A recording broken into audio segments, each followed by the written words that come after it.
Bismillahirrahmanirrahim. Alhamdulillahi rabbil alamin. Wassalatu wassalamu ala ashrafil anbiya'i wal mursalin. Sayyidina wa habibina wa qaidina Muhammadin sallallahu alayhi wa sallam. Wa ala alihi wa sahbihi ajma'in. Thumma amma ba'd. E falenderojmë Allahun Gjelle Gjelaluhu për çdo mirësi dhe begati me cilën na ka pajisur. Përshëndetjet tona të përzemërta ja dedikoj Muhammed Mustafa sallallahu alaihi wasallam, familjes së tij të ndershme, shokëve të tij ndihmëtar, pasues, respektues dhe çdo besimtari e besimtareje që pranon udhëzimin e Muhammed Mustafa sallallahu alaihi wasallam deri në ditën e fundit të kësaj bote. Assalamu alaikum wa rahmatullahi wa barakatuh. Paqja, mëshira dhe begatit e Zotit qofshin gjithmonë mbi ju dhe mbi familjet e juaja. Mirë se takohemi në takimet tona javore, ku kemi të bëjmë me një temë shumë të rëndësishme, me një seri ligjëratash për cilën kemi nevojë secili prej nesh, edhe ai i cili po ju flet, edhe ju të cilët po na dëgjoni. Kemi të bëjmë me zemrën dhe me sëmundjet e saj në aspektin shpirtëror. Andaj, në takimin e kaluar kemi sqaruar për definicionin e hipokrizisë, nifakut, dhe kemi ndarë nifakun në dy pjesë: hipokrizi në besim, ku njerëzit ose një palë e njerëzve e fshehin mohimin ndaj Allahut Azza wa Jall, kurse e shfaqin para njerëzve islamin, duke e përgënjeshtruar vetveten pastaj edhe njerëzit, duke e falsifikuar besimin e tyre përpara syve të njerëzve. Andaj këta janë kategoria më e rrezikshme në mesin e njerëzve. Dhe Allahu Azza wa Jall për ta ka thënë: Innal munafiqina fi ad-darkil asfali minan nar. Pra Allahu Azza wa Jall ka thënë që më të vërtet këta hipokrit në besim janë në gradën më të ulët të zjarrit të xhehenamit. Dhe kemi thënë llojin e dytë të nifakut apo hipokrizisë, që është hipokrizia apo suefatësia në veprime, në vepra, ku jo do e mos muslimani e mohon Allahun Azza wa Jall, por i bën disa prej veprave në mënyrë që të shitet para njerëzve, të mburret dhe të krënohet para njerëzve, e Allah Azza wa Jall këto vepra nuk i pranon sepse nuk kanë qenë të sinqerta. Dhe njëra prej kushteve që duhet pranuar veprat e Zotit është sinqeriteti, dhe e dyta të jetë në përputhje me sunetin e pejgamberit sallallahu alaihi wasallam. Andaj, hipokrizia është një sëmundje rrezikshme, siç e kemi potencuar edhe më herët. Është një sëmundje që i ka goditur një pjesë të madhe të njerëzve, sidomos në këtë kohë të materializmit, në këtë kohë të individualizmit, në këtë kohë kur njerëzit janë dhënë shumë pas kënaqësive të kësaj bote. E kur jepen njerëzit pas dunjas, hipokrizia e zë vendin e vet. Sepse për të arritur suksese sot, për të bërë pasuri pa kushte sot, duhet të shfaqesh hipokrizi dhe suefatësi në mënyrë që të arrish këto pjedestale. Sepse sot më së paku e merr pozitën meritori, sepse sot më së paku i jepet e drejta tjetrit. Sot me zullum dhe padrejtësi dhe me hipokrizi njerëzit i arrin qëllimet e tyre. Andaj, në këtë pjesë do t'ja rikujtojmë vetvetes pastaj edhe juve ato cilësitë të cilat i kanë këta njerëz që janë të veshur me hipokrizin të cilën e kemi sqaruar. E Allahu Azza wa Jall këta njerëz i ka përshkruar në Kur'anin famë madh me cilësitë e tyre, me karakteristikat e tyre që i veçojnë dhe që ne sot mund t'i shohim, mund t'i prekim dhe mund të ballafaqohemi me ta në jetën e kësaj bote. Andaj prej cilësive të tyre, Allahu subhanahu wa ta'ala Si që kemi përmendur e cek se hipokritët në zemrat e tyre kanë sëmundje. Fi qulubihim maradun, fe zadahum Allahu marada. Në zemrat e tyre kanë sëmundje dhe Allahu ashton këtë lloj të sëmundjes. Dhe sipas Ibn Kathir dhe komentatorëve tjerë, për qëllim me sëmundjen është dyshimi dhe hipokrizia që ata e kanë në zemrat e tyre. Gjithashtu, prej cilësive dhe karakteristikave të munafikëve dhe hipokritëve është se ata mundohen që ta mashtrojnë Allahun Azza wa Jall dhe të mashtrojnë besimtarët. Siç është hipokrizia e madhe ose nifaku në besim. E Allah Azza wa Jall tha: "Yukhadi'un Allah walladhina amanu wama yakhda'una illa anfusahum wama yash'urun." Tentojnë ata që ta mashtrojnë Allahun Azza wa Jall, duke mohuar atë me zemër, por duke shfaqur imanin me gjuhët e tyre. Dhe kështu tentojnë të mashtrojnë edhe besimtarët, duke e llogaritur Allahun sikurse besimtarë, sikurse njerëzit, duke mos bërë diferencën mes atij i cili vrojton çdo gjë dhe krijesave të cilat e kanë pamjen e kufizuar, kanë mendjen e kufizuar, shikimet dhe perceptimet e kufizuara. Andaj tentojnë ta mashtrojnë Allahun dhe besimtarët, وَمَا يَخْدَعُونَ إِلَّا أَنفُسَهُمْ وَمَا يَشْعُرُونَ, por Allahu ju përgjigjet atyre duke i thënë, nuk e mashtrojnë ata askë përpos vetvetes së tyre. Andaj, njëra prej cilësive të hipokritëve është se mundohen që të mashtrojnë njerëzit në besimin e tyre, për të përfituar në jetën e kësaj bote, për t'ju afruar njerëzve, për të mos u ndier keq në mesin e tyre, për të mos u ndier indiferent dhe të dallueshëm në mesin e tyre. Andaj, edhe një pjesë brenda muslimanëve tentojnë që të shiten më fetar se sa që janë, në mënyrë që të hyjnë në qef njerëzve, në mënyrë që të bëhen më të dallueshëm nga njerëzit e tjerë, superior nga xhamatlitë e tjerë, nga namazlitë e tjerë. Edhe kjo pra është e rrezikshme në dinin ton islam. Gjithashtu prej cilësive të munafikëve se ata flasin bukur dhe oratoria e tyre kalon në atë nivel sa që i mashtrojnë mendjet e njerëzve të sinqert dhe të thjesht. Me zbukurimin e fjalëve të tyre, me lavdatat të cilat t'i bëjnë ty, ndonse ata nuk të duan, me ndonjë ndimes që në prapavi ka mashtrimin dhe ka keqpërdorimin tënd, sikurse që bën një pjesë e hipokritëve, duke ju afruar njerëzve të dijes, duke ju afruar njerëzve të pozitës dhe të pushtetit, duke thurur lavde për ta, duke qenë militant politik, duke bërë çmos, duke lëvizur çdo gur në mënyrë që të hyjë në qef atyre të cilët kanë pozita, atyre të cilët janë të pushtetshëm dhe atyre të cilët kanë mundësi t'ju japin diçka nga materializmi kësaj bote. Andaj, thot Allahu Azza wa Jall: وَإِذَا رَأَيْتَهُمْ تُعْجِبُكَ أَجْسَامُهُمْ وَإِنْ يَقُولُوا تَسْمَعْ لِقَوْلِهِمْ.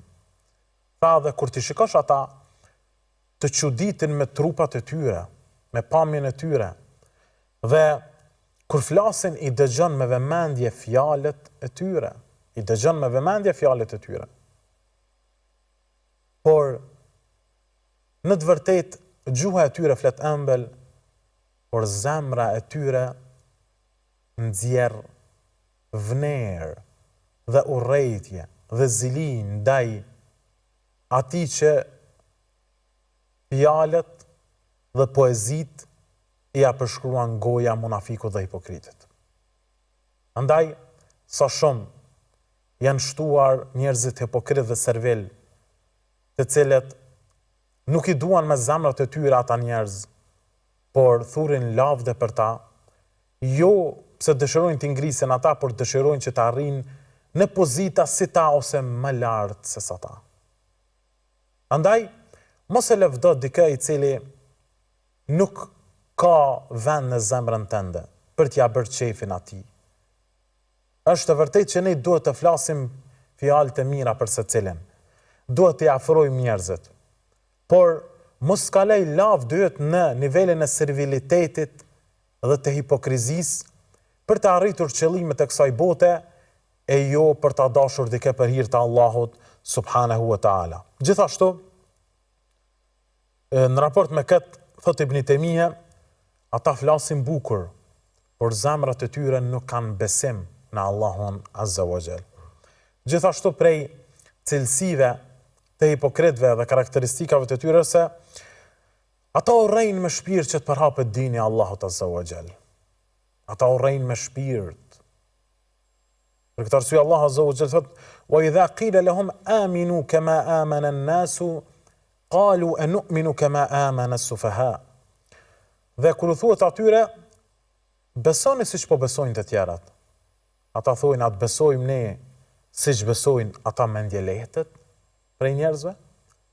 Pra, neve të cilët besojmë, falim namaz, shkojmë në xhami, na llogarisin si njerëz të prapambetur, si njerëz të cilët nuk janë të zhvilluar, dhe e kanë për turp dhe konsiderojnë turp qëndrimin me neve, dhe konsiderojnë turp edhe përmendjen tonë, sepse zemrat e tyre i kanë mbuluar hipokrizia dhe dashuria për këtë botë, dashuria për famë, dashuria për para, dashuria për gjëra negative, dhe neve na shohin si një pengesë e fuqishme për të mos i realizuar ata qëllimet e tyre dhe kënaqësitë e tyre trupore në jetën e kësaj bote.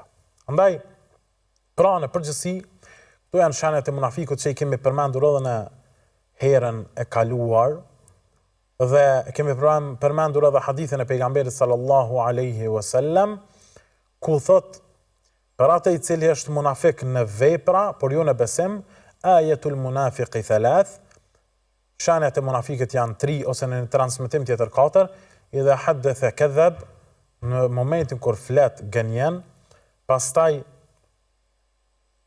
tha pejgamberi sallallahu alaihi wasallam, wa idha wa'ada akhlaf, dhe kur premton nuk e mban premtimin, wa idha tumina khan, edhe kur i besohet diçka në amanet, ai tradhton.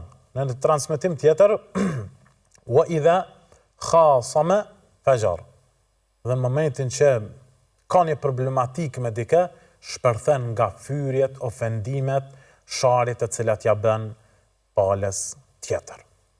Dhe njeriu është në dozën e hipokrizisë aq sa ka prej këtyre shenjave. Në qoftë se njërin prej tyre e ka, pra në qoftë se i jepet si amanet diçka dhe thën amanetin, e ka këtë dozë të hipokrizisë. Andaj njeriu konsiderohet hipokrit në bazë të dozës dhe karakteristikave që i ka me ato të cilat ne i përmendëm pakës më herët. Andaj, muslimani është obliguar që të jetë i sinqert, edhe të besoj qartë dhe me sinqeritet. Dhe njeriu i cili më së shumti ka vuajtur nga hipokritët është Muhamedi sallallahu alaihi wasallam. Njeriu i cili është tradhtuar fuqishëm nga hipokritët është Muhamedi sallallahu alaihi wasallam. Dhe mund të themi se burimi i munafikave dhe hipokritëve ishte në Medinën e pejgamberit sallallahu alaihi wasallam.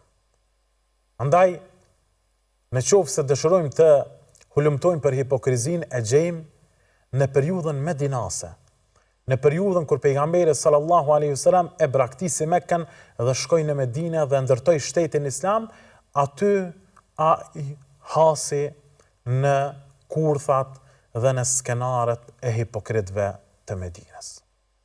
Andaj, në pika të shkurtra, në mënyrë kronologjike, do t'i cekim disa prej ngjarjeve të cilat kanë ndodhur e që kanë të bëjnë me tradhtinë e hipokritëve dhe mashtrimin e hipokritëve ndaj pejgamberit sallallahu alaihi wasallam. E para prej tyre është Bedri, lufta në Bedër, e cila ndodhi me 17 Ramazan të vitit të 2 të hijretit, ku shkaku kryesor i kësaj lufte, që ishte betejë e parë frontale mes pejgamberit sallallahu alaihi wasallam dhe kurajshitëve të Mekës, ishte ndalja e karavanit të Ebu Sufjanit, i cili do të udhëtonte për në vendet e tjera për të shitur të gjitha ato pasuri që i kishin uzurpuar nga shtëpit e pejgamberit sallallahu alaihi wasallam dhe dhe shokëve të tij.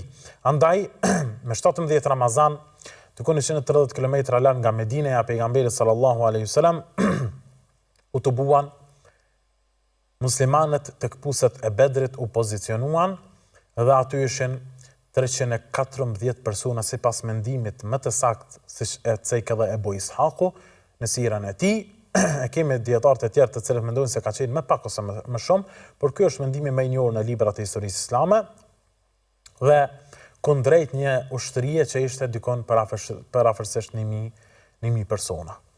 Dhe të cilët kishin kuaj, dhe kishin ushqime, dhe kishin shpata, dhe kishin numër shumë të madh të ushtarëve se sa vetë muslimanët, kurse ata nuk posedonin përveç se pak mjete ushtarake për të luftuar kurajshitet e Mekës. Në këtë betejë, pejgamberi sallallahu alaihi wasallam me ndihmën e Allahut azza wa jall triumfoi. Dhe ishte betejë e parë e thyrjes morale dhe shpirtërore dhe ushtarake të kurajshitëve të Mekës. Por doza e hipokrizisë të cilën e bën armiqët e Islamit ishte lajmi dhe përhapja e lajmit të rrajshëm se Muhamedi sallallahu alaihi wasallam është vrarë. Pastaj filloi pak që të humbiste guximi dhe vullneti shpirtëror i sahabëve. Dhe një pjesë dëshiruan që të dorëzohen, sepse thanë pasi që ka vdekur pejgamberi sallallahu alaihi wasallam çka na duhet neve jeta. Kurse një pjesë tjetër vazhduan duke thënë s'ka jetë pa të le të vdesim si ai dhe të bijem shahida. Dhe kështu luftuan derisa e panë që pejgamberi sallallahu alaihi wasallam ishte gjallë dhe vazhduan luftën derisa triumfuan. Pra, kjo ishte taktika e parë e hipokritëve në mënyrë që ta mashtrojnë pejgamberin sallallahu alaihi wasallam dhe të mashtrojnë sahabët shokët e tij në mënyrë që të mos triumfojnë në luftën e Bedrit. Gjithashtu prej metodave të tjera të cilën e përdorën kurajshitët e Mekës ishte lufta e menjëhershme pas luftës së Bedrit që ishte në vitin e 3 sipas hijretit, që ishte lufta e Uhudit, ku pejgamberi sallallahu alaihi wasallam u ndesh përsëri në në rrethinat veriore të Medinës, ku muslimanët ishin përafërsisht 700 persona dhe kurajshitët ishin dikon rreth 3000 persona. Në këtë luftë që mori pjesë pejgamberi sallallahu alaihi wasallam, numri do duhej të ishte 1000, por 300 prej tyre gjatë rrugës u ndalën dhe u kthyen në Medinë. Dhe këtë e bëri Abdullah ibn Ubej ibn Seluli që ishte prej kokave të munafikave dhe hipokritëve në Medinë.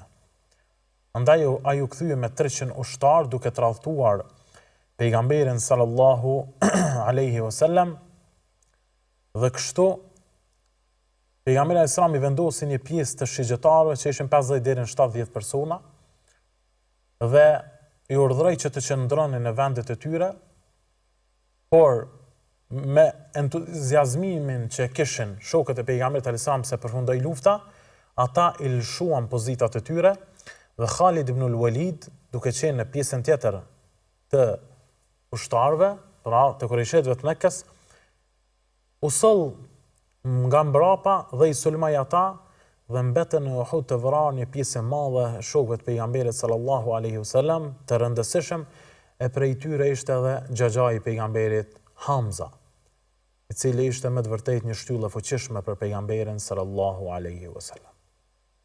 Andaj, edhe në këtë luftë u tentua dhe u bë skenar tradhtia ndaj pejgamberit sallallahu alaihi wasallam. Gjithashtu prej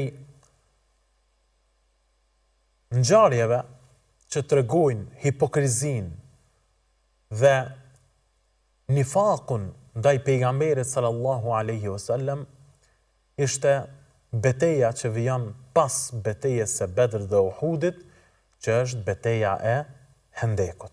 Çfarë ndodhi në këtë betejë dhe si u tentua mashtrimi ndaj pejgamberit sallallahu alaihi wasallam, du ta kuptojmë pas një shkputje të shkurtër.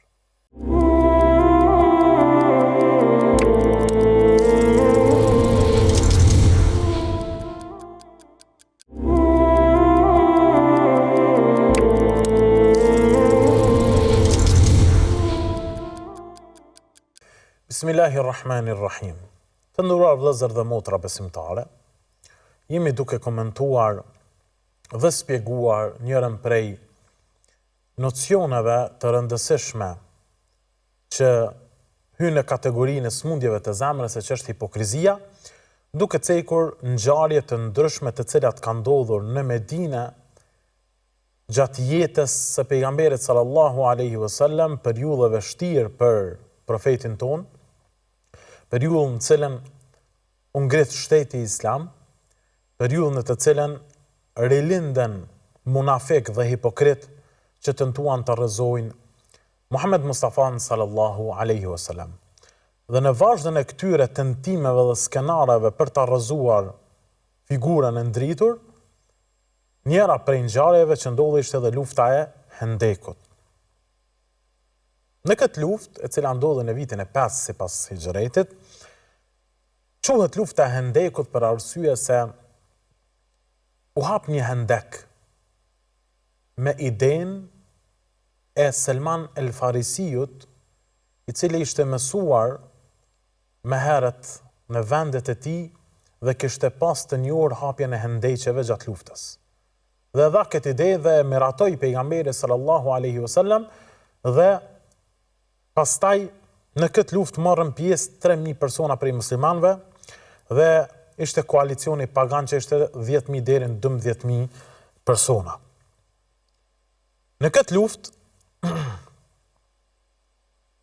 skenari i tradhtisë ndaj pejgamberit sallallahu alaihi wasallam ishte thyerja e marrëveshjes së Beni Quraidha, që ishte njëra prej fiseve jahudite në Medinë. Pra ishin 3 fise të njohura në Medinë, Beni Quraidha, Benu Nadir dhe Beni Qainuqa. Dhe Beni Quraidha e theu marrëveshjen që e kishte me pejgamberin sallallahu alaihi wasallam, andaj në luftën e Hendekut pra u bën një shkelje dhe skenar i hipokrizisë ndaj pejgamberit sallallahu alaihi wasallam. Në këtë luftë munafikët përhapnin frikë dhe tmerr në mesin e muslimanëve dhe u bllokua logjistika ushtarake, por në këtë luftë gjithashtu kishte uri, kishte të ftohtë dhe kishte rrezik të vazhdueshëm. Një grup prej tyre kërkoi prej profetit sallallahu alaihi wasallam që të largoheshin nga lufta, duke thënë: وَيَسْتَأْذِنُ فَرِيقٌ مِّنْهُمُ النَّبِيَّ يَقُولُونَ إِنَّ بُيُوتَنَا عَوْرَةٌ وَمَا هِيَ بِعَوْرَةٍ إِن يُرِيدُونَ إِلَّا فِرَارًا. Thot Allah azza wa jalla në surën Ahzab, që është quajtur edhe lufta e Ahzabit, një pjesë e njerëzve e lutën pejgamberin sa dhe kërkuan që të largohen nga lufta, që të kthehen, sepse thanë shtëpitë tona janë të pambrojtura. Allahu tha: "Wama hiya bi'aura", ato nuk ishin të pambrojtura, por ata dëshiruan që të ikin dhe largohen nga fush beteja. Për këtë arsye, kjo ishte njëra prej tentativave për ta mashtruar pejgamberin sallallahu alaihi wasallam. Thot Ibn Kathiri, munafiqët janë më të rrezikshëm se sa armiqet e hapur, sepse ata veprojnë nga brenda. Dhe po, është të vërtet e madhe, se armiku do t'i ruhesh një herë, kurse mikut 1000 herë. Sepse prej armikut i cili është i shfaqur e pret goditjen, e pret sulmin, e pret mashtrimin dhe tradhtin, por nuk e pret nga miku. Dhe tradhtin që ta bën dikush shkon dhe ja sqaron mikut, ngushëllohesh te miku. Dhe në momentin që del se miku është ai i cili të tradhton më së shumti, do të jetë një goditje fuqishme për ty. Do të jetë një goditje që është më e rëndë se sa goditja me shpatë dhe me plomb. Sepse ne kemi ndjenja emocionale. ne kemi psikologji, të cilën duhet ta ruajmë. Dhe më shumë të që njeriu thehet emocionalisht dhe psikikisht është kur telashet dhe sprovat i vijejnë nga i afërmi i tij. Gruaja demoralizohet kur divorcohet nga burri që ka jetuar me te, ka frymuar me te, e ka quar një pjesë të jetës me te dhe ka ndarë çdo gjë nga jeta e tyre. Në një prej ditëve ndahet, sepse ajo tradhtohet dhe mashtrohet, dhe pastaj gruaja e gjorë bie në depresion dhe në ankth dhe dëshpërohet nga jeta e kësaj bote. Ose tradhtia që ja bën shokut, i cili ka besuar, i cili ka shpalosur tek ti çdo gjë të brendshme, ka shpalosur tek ti çdo gjë që atë e ka brengosur. Ndoshta nuk i ka treguar as babait e tij, ndoshta nuk i ka treguar as vllait e tij dhe motrës së tij. Ka treguar ty, ta ka hapur zemrën. Ti nesër del, ja shpalos të gjitha ato gjëra që ti ka shpalosur ty në besim, sepse të ka dashur, të ka besuar, ke pasur një prezencë të bukur në zemrën e tij. Kur e mashtrove ti, kur e tradhtove ti si shok, atëherë ai dëshpërohet. Ai goditet fuqishëm dhe demoralizohet dhe vihet deri tek ankthi dhe depresioni dhe smundjet psiqike të cilat një pjesë e tyre ndodhen si rezultat i tradhtive, si rezultat i mashtrimeve që ja bëjnë personat njëri tjetrit.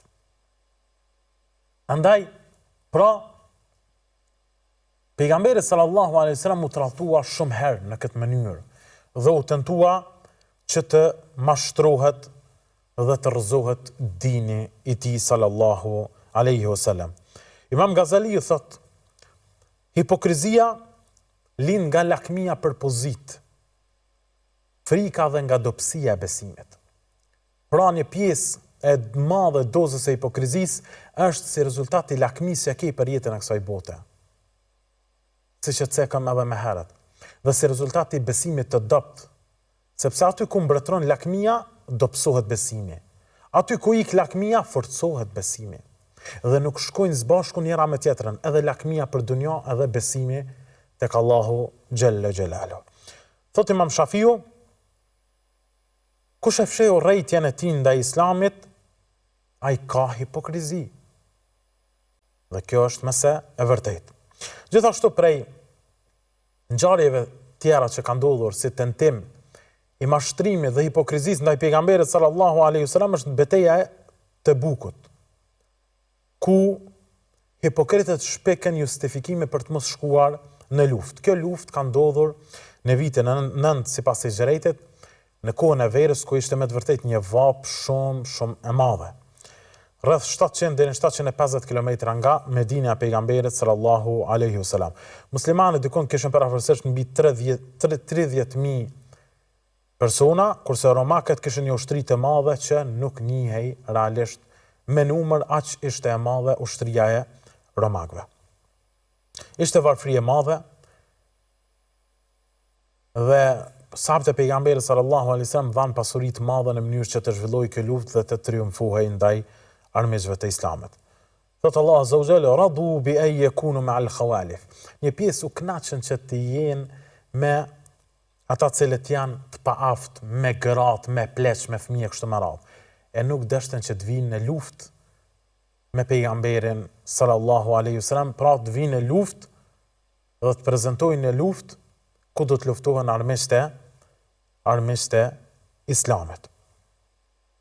Andaj armiku ishte i fortë dhe Kurani e përmend fjalën e tyre ku thanë la tanfiru fil harr. Mos shkoni në atë vapa që të madhe. Mos prezentoni sepse do të mbytemi që të gjithë, do të vdesim. Pastaj Allah azza wa jalla ja dha një përgjigje duke thënë qul naru jahannam ashaddu harra. Thuaj, zjarri i xhehenamit është më me vapë, është më i nxehtë, është më i rrezikshëm se sa vapa të cilën ju po e pretendoni. Ata tallëshin me besimtarët. Hipokritët tallëshin me besimtarët, duke thënë: "Alladhina yalmizuna almutawwi'ina min almu'minina fi as-sadaqat." Ata janë që tallën me besimtarët kur japin sadaka për dinën e Allahut subhanahu wa taala. Për këtë arsye, thot Ibn Kathiri, ata tallëshin edhe me të pasurit që japnin shumë, edhe me të varfrit që japnin pak, vetëm për t'i demoralizuar nga dini islam. Gjithashtu prej ngjarjeve që shfaqe hipokrizin e hipokritëve është edhe betejë e Hunajnit, pra që ndodhi pas lirimit e Mekës viti 8 sipas Hijretit, ku muslimanët ishin 12.000, armiku Hawazin edhe Thaqif ishin rreth 20.000 persona. Muslimanët në këtë betejë u zunë prit dhe disa filluan edhe që të zbrapseshin, mirë po pejgamberi sallallahu alaihi wasallam qëndroi në vijen e parë duke thirrur: "Unë jam pejgamberi i Allahut, nuk ka dyshim, unë jam biri i Abdul Muttalibit." Dhe pra në këtë betejë fituan muslimanët dhe disa nga hipokritët e hapën idenë se pejgamberi po i favorizon disa fisnik e po i lën disa fukarin. Për këtë arsye pejgamberi sallallahu alaihi wasallam tha: "Unë u jap disa njerëzve dhe i lë disa të tjerë, por ata që i lë pa dhënë janë më të dashur për mua se sa atyre që u jap." Pra, kur jap pejgamberi sallallahu për dikën që e dallon me urtësi dhe me shkaqe, të cilat dalin më vonë se janë shkaqe të vërteta, të logjikshme dhe se interesi i dinit islam ka qenë më primar. Gjithashtu, prej ngjarjeve të cilat kanë ndodhur pra si hipokrizi ndaj pejgamberit sallallahu alaihi wasallam ishte ndërtimi një xhamie që quhet Mesjidun Dirar dhe ka përmendur Allah azza wa jalla në Kur'an, ku është ndërtuar për t'i përqarë muslimanët. Xhami dhe mesjid i Zararit, ku nuk është bërë për t'i kënaqur muslimanët dhe për ta ngritur dinën e Allahut, po për ta shkatruar dinën e Zotit dhe për t'i përqarë muslimanët. Andaj, pra, Allah azza wa jalla përmend këtë xhami që duhet shkatruar, dhe është xhamia e Zararit dhe e Sherrit, andaj këto xhamia fatkeqësisht në një formë tjetër edhe sot përdoren disa prej tyre duke u themeluar nga njerëz të dyshimt, nga njerëz të cilët nuk janë të thirrur dhe nuk janë model i islamit mesatar. Andaj një pjesë e këtyre mesxhideve të cilat hapen sot nuk janë të lejuara në aspektin e jurisprudencës islame, sepse kundërshtojnë xhamatin e muslimanëve, sepse bëhen me agjenda të ndryshme dhe mbi gjitha sepse nuk e kanë verdiktin dhe nuk e kanë pranimin nga institucioni më i lartë i cili është në vend e që është Bashkia Islame e çfarë do vendit ku ata jetojnë e tek ne është Bashkia Islame e Republikës së Kosovës. Andaj, në momentin që Bashkia Islame e Republikës së Kosovës është kundër dhe nuk e aprovon hapjen e xhamive të caktuara, me cilat pretendohet ndonjë agjendë të caktuar, dhe ku imamet e atyre xhamive janë njerëz të dyshimt, dhe disa prej tyre janë edhe njerëz të cilët e thrasin veten hoq, por as nuk janë të kualifikuar. Edhe kemi pasur gjende të cilët nuk kanë ditur as ta lexojnë Kur'anin fa më madh. Atëherë në këto mesxhide apo xhami si do që t'i quajmë, nuk lejohet që të shkohet falet namazin e to, sepse janë xhami dhe mesxhide të Zararit dhe muslimanët e kanë obligim që të jenë larg këtyre xhamive nëse dëshirojnë ta kënaqen Allahun azza wa jall. Për ndryshe nëse veprojnë të kundërtën, e kanë hidhruar Allahun dhe në ditën e gjykimit do të llogariten për futjen e përçarjes në mesin e muslimanëve, për ndarjen e xhamatit të muslimanëve dhe do të jenë prej atyre që do të dëshpërohen në ditën e gjykimit. Gjithashtu, prej fitneve dhe sprovave që ishte njëra prej goditjeve më të rënda për pejgamberin sallallahu alaihi wasallam ishte edhe shpifja ndaj Aishës, nënës e besimtarëve radhiyallahu anha, se ka bërë imoralitet e që Allahu azza wa jall zbriti ajet kuranor për ta pastruar Aishën radiallahu anha, ndonë se pejgamberi sallallahu alaihi wasallam u ndikua nga fjalët e hipokritëve dhe një muaj rresht e bojkotoi Aishën radiallahu anha. Për këtë arsye Allahu azza wa jalla në surën Nur sjellë një ajet Kur'an ku tha innal ladhina ja'u bil ifki usbatun minkum. Ata që sollën shpifen janë një grup prej jush, janë munafik, janë hipokrit. Prej tyre është Abdullah ibn Ubay ibn Salul, njëra prej kokave të munafikëve. Dhe pastaj Allahu subhanahu wa taala vazhdoi me tjetër ajet kuranor për të pastruar Aishën duke thënë laula idh sami'tumuhu dhanna al-mu'minina wal-mu'minat bi anfusihim khayra. Pse kur e dëgjuat këtë besimtarët dhe besimtarët nuk menduat mirë për njëri tjetrën? Pse paragjykuat? Pse nuk menduat pastër dhe mirë për Aishën radiallahu anha? Pastaj vazhdo ulaika mubarrauna mimma yaqulun. Ato janë të pafajshme në atë që ata po pretendojnë dhe po akuzojnë. Ndaj Allah azza wa jall pra e pastroi Aishën radiallahu anha. Në përgjithësi pra këto ishin disa prej ngjarjeve që tregojnë hipokrizin ndaj pejgamberit sallallahu alaihi wasallam, dhe një pjesë e tyre talleshin edhe me lexuesit e Kur'anit, talleshin me pejgamberin sallallahu alaihi wasallam, talleshin me besimtarët. Kjo vazhd e këtyre talljeve vazhdonte pra vazhdimisht derisa u zbuluan munafiqët pra nga ana pejgamberit sallallahu alaihi wasallam. Andaj, të nderuar vëllezër besimtar, dietarët na sqaruan hipokrizin dhe na nxitën që të largohemi prej saj dhe të ruhemi nga ajo. Prej tyre të cilët folën për hipokrizin është Ibn Taymija, i cili tha: hipokritët punojnë kundër Islamit më shumë se sa armiqtë e hapur, sepse ata janë të prishur nga brenda. Gjithashtu, Imam Kurtubiu thotë hipokrizia ishte sprovë për umetin, sepse teston sinqeritetin e besimtarëve. Gjithashtu njëri prej dietarëve thotë munafiku ka dy fytyra, një për interes të kësaj bote dhe një për mbjetesë. Dhe kjo e shkatron moralin e tij. Andaj, e lutim Allahun azza wa jall, që Allahu të na ruaj nga hipokrizia dhe syefatësia, qoftë në besim, qoftë në veprat që i bëjmë në jetën e kësaj bote. E lutim Allahun azza wa jall që të na ruaj nga kurthat e hipokritëve, të cilët janë shtuar në kohën bashkëkohore, e të cilët janë edhe në petkun e muslimanit të sinqert, në petkun e një muslimanit të devotshëm, por që në brendësinë e tyre kanë hipokrizi dhe luftojnë dinën e Allahut azza wa jall. Sikurse që ndodhi në kohën e pejgamberit sallallahu alaihi wasallam. E lutim Allahun azza wa jall që të na mbush zemrat tona me iman dhe besim. Dhe kur mbushen zemrat tona me iman dhe besim, hipokrizia nuk zë vend në shpirtat tonë, në zemrat tona e asesi e në mendjet tona. O Zot, pastron na zemrat tona nga hipokrizia dhe syefatësia dhe na bëj prej njerëzve të devotshëm. Amin. Walhamdulillahi rabbil alamin.